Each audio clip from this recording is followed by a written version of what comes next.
right, Gil, we're back again. Still returning from that awesome conference in North Carolina.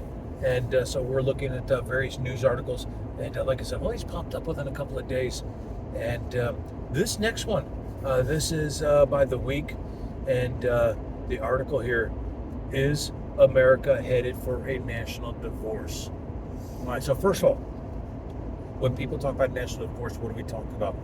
What we are talking about is a civil, peaceful, negotiated separation, right? This state is going to be, we're going to call it the Blue America, Red America, all right? But it could be 3 state countries, 4 countries, whatever. It will be a negotiated separation. And this article really is saying Americans are deeply divided. Recent polls as more than half of respondents expect a civil war to erupt. And we're talking including elected politicians, and national divorce, the basic idea conservative states should separate and form their own government from the liberal states, and as opposed to having a bloody civil war, that might be a viable option. That's what this is looking at, and it looks at the details. All right, there's certain things, and the article is basically this could be peaceful. Think about Czechoslovakia when they split, all right, into the Czech Republic and the Slovak Republic, and they did that. They called it the Velvet Revolution. All right, and they split peacefully and all that. And there's a number of people talking about a national divorce, and they're kind of hoping for this. Now, I'm going to tell you, old man Gil here, my view, and I'm going to share that as part of this, little bits and pieces. But I'm going to put the big piece right up front. Regardless of any negotiations, I think it is a practical impossibility to have a peaceful separation. I'm going to get into that why in a little bit. So some of the things that would have to be negotiated, all right? Let's see. One of the pressing issues, first of all, national debt. We owe gobs and gobs. Who owns what debt? That would have to be negotiated. If Red America takes 40%, 50%, right? Who keeps how much? Do you divide by land? Do you divide by population? Do you divide by electoral votes? I mean, that's one thing, and that's a real thing. That is a real thing. That if you're going to have a peaceful separation, a national divorce, okay, you're going to have to divide the debt. Yeah. Right? Can you think of anything else? Oh, I mean, for one, military installations. Military. Well, the installations are where they are. Yeah, who owns what units, who owns what resources, all that. Yeah, you have Camp Pendleton in California, and California goes to Blue America. They're going to keep Camp Pendleton. There's just no doubt about it. Yeah, okay, the land, right. but the that. Resources that every tank, every ATV, every ship, every just everything, everything. MRE they've got, every building, all that has to be divided. All right, and that's just a lot of work to figure that out. And they might just do it easier and just say this unit and that unit. Make sure that there's a basic balance between tanks and planes and nuclear missiles and all that other stuff. I mean, remember when the Soviet Union broke up, Russia negotiated with Ukraine, and Ukraine's like, you know what, we want to be nuclear free. And Russia's like, yeah, we'll take them out. Oh, I bet they regret that now. Yeah. So that's those are the two big things. And sun's in my eyes here. What would happen to military assets? New Mexico has got a lot of nuclear weapons, and they're a liberal state. Do they get to keep the nukes? Okay. Another issue: travel. You know, people going from California to Kansas. Different border. Will people be able to travel freely? Okay. Something is going to have to be settled. Let's see, other resources like water and food and all that. Those are electrical resources. Okay. Will a New York to Los Angeles flight with a layover in Denver turn into a customs nightmare because you change countries? Okay. And here's one thing. They say, is a national divorce even legal? All right. Now, I just have to say, guys, this is me. I've once I say this, it's going to be right on. Okay, the whole question about whether it is legal, whether they ask the same question on secession. The Civil War settled secession. I'm going to give you guys the answer because it's the same answer for both. But that's a pile of crap. All right, secession. If Texas and the whole South secedes, is it legal? It doesn't matter. If there's a fight and the Texas wins, they're separate. Okay. Yeah. If they lose, they're not. That's what happened. It has nothing to do with the legal. This has zero to do with the legal. This is now a decision in the field. Okay, that is that. Same thing with this. If a bunch of politicians get together and let's say they decide they're going to do this by constitutional amendment, and they pass the constitutional amendment, and they maybe they have a new convention of the states. That's probably more likely. So they have a convention of states, and they agree to this, and everyone votes on this, and it passes. Even now, what do you need? 3/4 of the states to agree, right?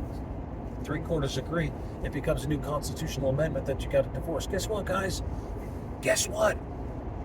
You got a divorce. Okay, it's that simple, legally speaking. And you can go to the Supreme Court all you want, and it's not going to happen. It's not going to be overturned because there's a process. You could say there's no process for a legal segregation, secession, none of that. You know what? You just pass an amendment to the Constitution, have the states vote. Yeah, we want this, and boom, it's going to happen. And you get the bunch of governors again. You get enough governors. Let's say 3/4 of the governors say it's it. We're done. It's a done deal. You're gonna have 9 old people sitting in Washington saying, "No, that's not legal." You remember Andrew Jackson with the Indian Removal Act? Yeah. What did he say? The Supreme Court ruled against you. What did he say? Let the Supreme Court enforce it then, and it'll be there. Let the Supreme Court enforce it. So it doesn't matter if it's legal. This does not. That is just an answer from people who don't know what the heck they're talking about, guys. That's all that is. Ignore those people. They don't understand. They don't understand real politics. They don't understand the interaction of nations and peoples and how that works. Okay, if enough governors and enough states agree and vote for it, it's going to happen. So that is kind of it's just one of these things that people like to write about, but they don't know. It's kind of like the other thing. I just read another article yesterday. Right? Dream Team, Trump, DeSantis. You know, are you guys out of your mind? Trump and DeSantis cannot be on the ticket together. They're from the same state. It's in the Constitution, and can't happen. But people still seem to think that it would be a great ticket. That's why Cheney, when he was going to be Bush's vice president, he was living in Texas. He moved back to Wyoming. Yeah. You know, so we all know that's a non-issue. But it's written by people who like to hear themselves talk or like to see themselves right, but they don't actually understand what's happening. All right, so those are some of the big issues, and then it gets into how Americans feel about the idea. And the key thing is there's a huge amount of support for a national divorce, and it says here. Let's see, 41% of Biden voters, 52% of Trump supporters favor it. That's huge. That is huge. So it could be a very real possibility. All right. And that's why I want to share that, because these are things that are moving. Would it happen in a year or 5 years? I don't know. But things are heading in that direction, as I don't trust the Blues, and they don't trust me, and I don't want to be connected with them. They don't want to be connected with me. So at some point, some leaders enough leaders may say, you know what, let's avoid a civil war. Let's just separate. It's possible. It is not in the world of impossibilities. Now, here's the thing that is in the world of impossibilities, and that is, guys, that is a peaceful separation. Here's why it cannot and will not happen. All right, let's just take a look at the blue states. All right. Why I say blue states? Because let's take a look at a red state for a moment. Tennessee. You got Nashville and Memphis that are liberal, right? Yep. And they would, I'm sure they'd want to be in a liberal governance. They just don't have the power or the influence. They'd be surrounded by conservative states. And real easy solution. Governor puts the state police, blocks the cities if they rebel, blocks the access to the cities. 3 days later, they run out of food at Walmart, and they acquiesce. Boom, it's done. It's really that simple. They have no means to resist in a liberal city in a conservative state. Boston, you're out of luck. You'd stay with Texas. That's just life. That's how that works. All right. Now let's do the flip side of this. Northern California, Southern Oregon, Eastern Washington. Okay. Now what you're talking about is a more rural, more dispersed population. Northern California, Southern Oregon already at one time tried to form the state of Jefferson. Right now, we've got Eastern Oregon would like to secede from Western Oregon. So you've got this mentality already going on out there. Something like a national divorce. Let me ask you a question. Yep. I'm going to ask you a question. Let's say you live in one of those areas. You live in Eastern Oregon, and there's this big vote, and you lose. All right, now, guys, we're not advocating anything. We're just trying to understand human nature. So, you feds that are watching, do not try to use this in my court trial later on, okay? Because we're not advocating anything. We're just trying to understand. Okay, that was my disclaimer. That our lawyer, if we had one, would have told me to say. Okay, so you're in Eastern Oregon. You already don't like the liberal government. Now there's this big agreement. Now you're going to lose the protection of the U.S. Constitution with conservative justices. You're now stuck with liberal, we're going to call it liberal left America, new country, 3 states on the West Coast are a new country, and you're in it. What are you and your buddies likely to do when you're out there in the rural counties? Oh, I'm not leaving. Like, we're not, either we're just going to get up and move, or we're not. Okay, think about creating the new country. Now, you guys all hear me talk about learning how behavior works based on how it has in the past with people. I think about West Virginia. All you guys in West Virginia, all right, patting it back to you guys. We're going to talk about you. All right, West Virginia. What happened when Virginia seceded? We're going to a different kind of state, Democrat state. We're going to rebel because they elected a Republican president. We must resist by all means. You know the whole line. And Virginia seceded. Several counties in West Virginia got together and said, you know what? We're not joining you. We're seceding from you because you seceded from them. Yep. I guarantee you.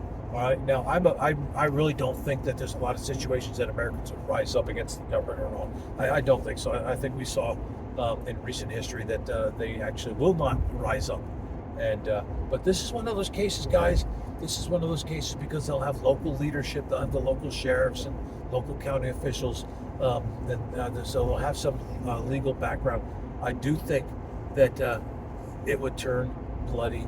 Oregon, as an example, would send the state police to try to enforce the new borders, and the people in the rural areas would resist. I mean, imagine the state police trying to cross the Cascades and a bunch of rednecks with their firearms. Well, you'd probably have local sheriffs, because we've had that situation between sheriffs and the feds and sheriffs in the state saying, hey, we're not enforcing X, Y, or Z. Well, this is what I'm saying.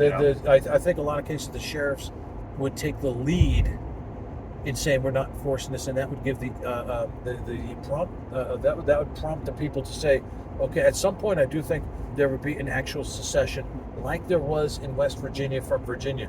I think they would say, no, we're going to go back. I don't care what the rest of the country voted for. We're staying with red America, not with blue America. And I think they would vote on a county level. I think that that would become a forced issue, and I do honestly believe that the odds would be greater than 50% that it would turn bloody and nasty. All right. Whereas the politicians the national divorce is all about it being peaceful, and that's why I just don't see those people peacefully agreeing to be in a communist type country. Because you know, what's one of the first things that the left would do if they could free themselves from the conservative Supreme Court? What would they do with firearms? Oh, ban them. Ban them. You must turn them in. Really? Do you really think that these guys in the eastern part of those states, the northern part of California, are, oh man, we lost that election. Here you go, man. Sorry about it. Here's my guns and ammo. It's not happening. I'm just telling you. In that case, they would vote, because most people don't want a rebellion, but they would use, it's like with the sanctuary states, right? The left voted for all these sanctuary states for immigration. What the right do? We got within your liberal state, we got a sanctuary county for Second Amendment. We're not enforcing laws. That stuff already happens. Yep. You already see the local county leadership all across the country, stepping up and saying we are not enforcing your left-wing agenda in our county. It's happened in New York State. It's gonna happen. I do really believe, because the evidence is there, the current evidence, that the leadership will step up in that situation. That's why with this article, I think it's a non-starter. Well, they may try it. I do think a peaceful situation. What do you guys think? What do you guys think about that? Am I wrong? Am I missing something? Let me know. Let me know in the chat box or the comment section, because I'm curious. I want to know what people think. That's my view, and your view. What do you think on that, Gil? Yeah, there's not going to be a peaceful divorce. It's not possible. Even if they try. I think the idea of a national divorce is a little fairy tale. Federal government's not going to let us split. I don't think they're going to let us vote on it. They're not going to let go. They're not going to let go of control. They're going to punish us. I don't think it's even going to come to the table. I think people talk because they want it to happen. But if it did, I think it's a less. I don't want to say 0%. There's no way that a country of this size and that's this divided can let go. It's so complicated and can just break apart 100% peacefully. I don't think so. That's what I'm saying. It can't. Yeah. But that's why I laid out that mechanism. All right. If there is a realistic mechanism, that would be it. That would be it. That there's a convention of states, because it'd be pushed by Republican states. You know, a lot of small states that don't have a lot of clout in the House of Representatives, so you'd never get your 2/3 over there. But they push for a convention of states, and there's actually a movement right now that's very close to getting enough votes for a convention of states. I'm hearing people I'm talking talk about it, like within 2 states. Right? It's close. And if they have that, once a convention of states happen, anything can happen. Once they start talking, you can't shut them up. And they may come up with this, and then just following the Constitution, you put out the plan, you put it as a constitutional amendment, you pass it. Guess what? It becomes a law of the land. Yeah. And it doesn't matter what Washington says. I'm talking the legal process, right? It just won't matter.